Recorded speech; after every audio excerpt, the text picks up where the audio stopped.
Welcome back to another episode of Cat TV. Today we are talking about finding home in self.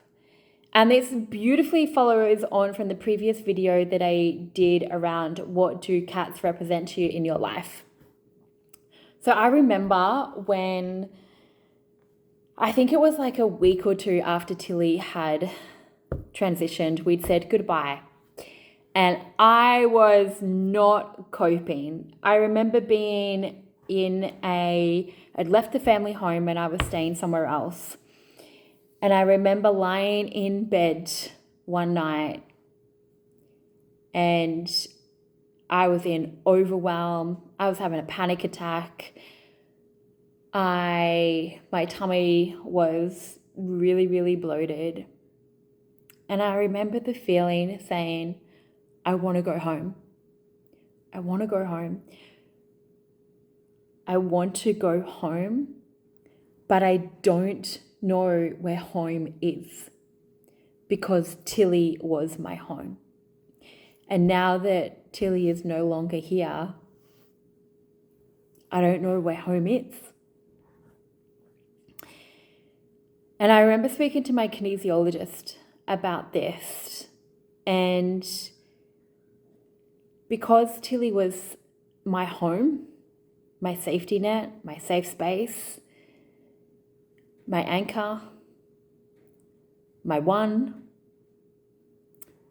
and I say that Tilly felt like the other half of my soul. And now she wasn't here. And I said, it feels like the Band-Aid has been ripped off. And now I'm left with all of these pieces and all of this stuff.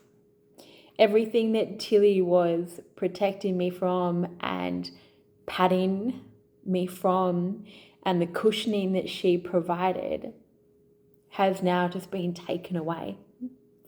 And I'm left with this emptiness that I feel inside. I'm left with the void and the emptiness and the who am I? What am I meant to be doing? Where am I? Who do I belong with?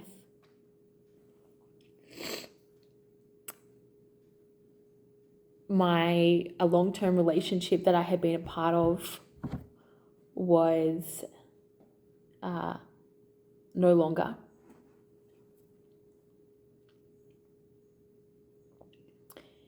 And for the moments that I did go back to my family home where Tilly was living and I stayed with her, I'd walk into my room and the room just felt empty. Like there was no life in the room because my room was our space. It was our home. It was our sanctuary together. It's where we slept together every night. It's where we spooned. It's where we shared headbutts and paw patting. And then it's like overnight, it's like just gone. And I definitely wasn't prepared for that.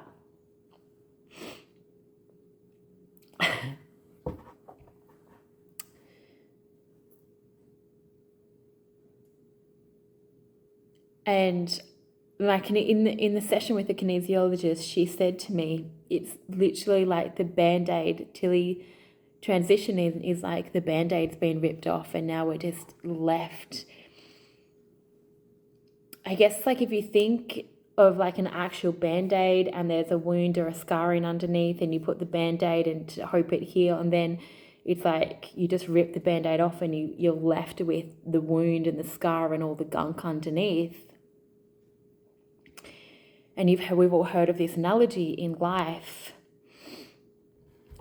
But it was about, then I have to be able to find home in self and not look for that or find that in something outside of me, in a cat, an animal, a dog, a person, a relationship, a job, like anything that comes outside of you, but finding home in yourself. And I remember Tilly came through and my kinesiologist just shared this with me, that one of Tilly's her job through our time together was love, and that to give me that love and that strength during that time. But then towards the end of our physical incarnation, our earthly incarnation together, she had said, you now have the capability to be able to give this love to yourself and find this love for yourself. You don't need to seek it through me or something else. And so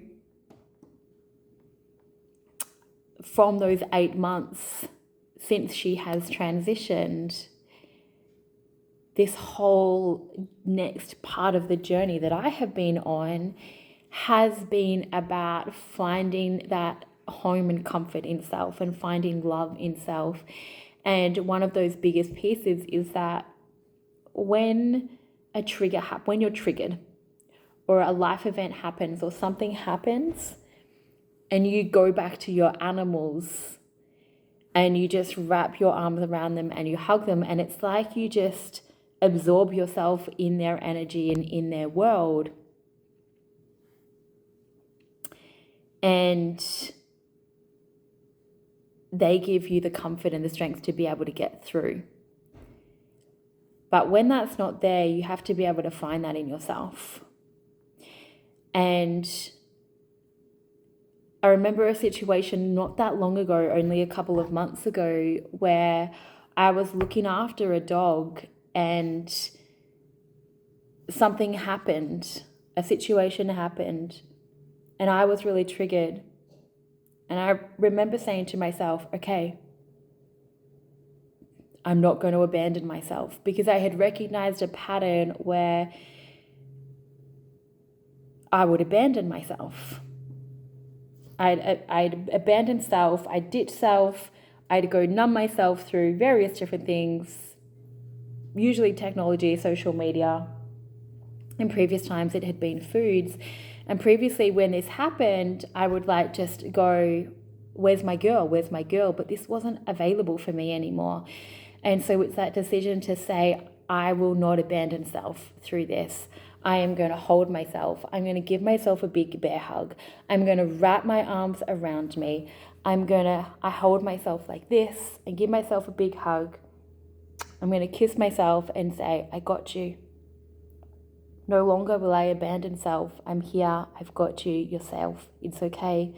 And I will just hold myself in a hug for as long as I need.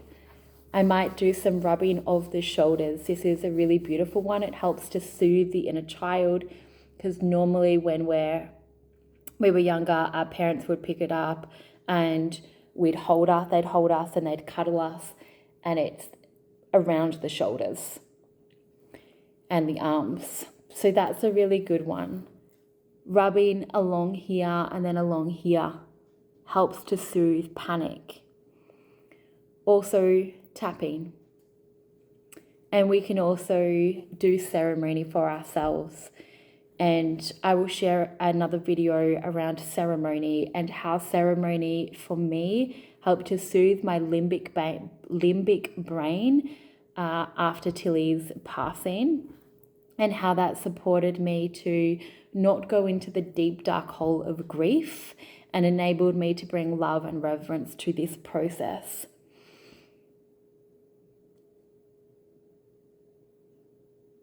I have forgotten what the topic of this own conversation, finding home in self. And So if you have experienced or you are experiencing right now the transition of a beloved pet and you feel like you can't cope, the invitation here is for you to find home in self. Understanding that your pets were your home, and they were your home during a period of time where you were unable to do that by yourself. And they were there to give you that love and that comfort and that safety net to give you through a time so you could accumulate the skills and the strength to be able to do that for yourself. And I'm here to remind you, as your mirror and your sister, that you can do it. You can find home in self. This is your invitation to not abandon self, to not leave self, and start really small. Give yourself a hug, say comforting, reassuring words. Just hold yourself. You don't even need to speak. I got you. It's safe. I'm here. I've got you. I've got you. And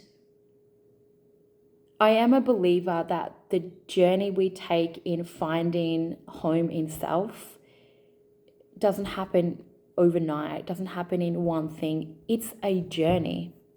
And our animals are a part of that journey. There also comes a time where we need to be able to do it for ourselves and not be codependent on someone or something else. And so I'd love to hear how this message, this transmission lands for you. How does this feel for you? How does this feel in your body? Does it resonate? Because life happens. There are things in life that happen that are beyond our control, that we didn't plan for, that are unforeseen, situations and things that happen that provide us an opportunity to grow and evolve and heal and meet ourselves in some of the deepest layers and parts of ourselves that have been padded and suppressed before. And divine timing shows us that this is the right time for us to meet these parts of ourselves, that we're experiencing this for a reason, that there is medicine and that there is a gift in here.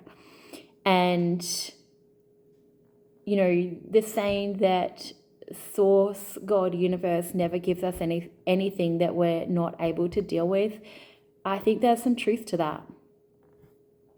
So, finding home in self, understanding what cats represent to your life. Go back and watch that video if you need to.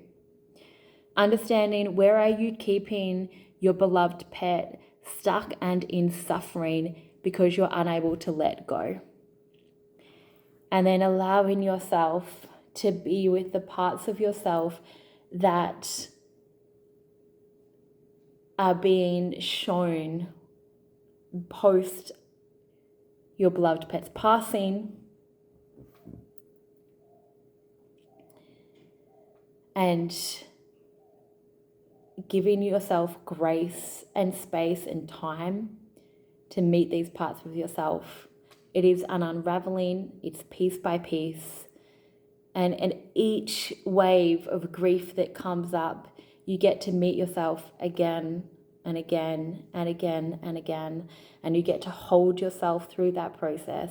And you get to soothe the limbic part of your brain. You get to remind yourself that we are safe and we are okay through all of this. And that we can find home in self. Because the truth is that your beloved pet, and it was the same with me with Tilly, they showed me the highest form of love. I received love, the highest form, the highest expression of unconditional love through Tilly. She gave that to me. So I know what love feels like because I have that with Tilly. And it's the same for you. You know what love feels like because you had that in your pet. And so you're able to go back to that, to go back to a time, to a memory, to feel that love and then bring that love into yourself and into your own heart and into your body. Breathe with it. You got this. Thank you so much for watching.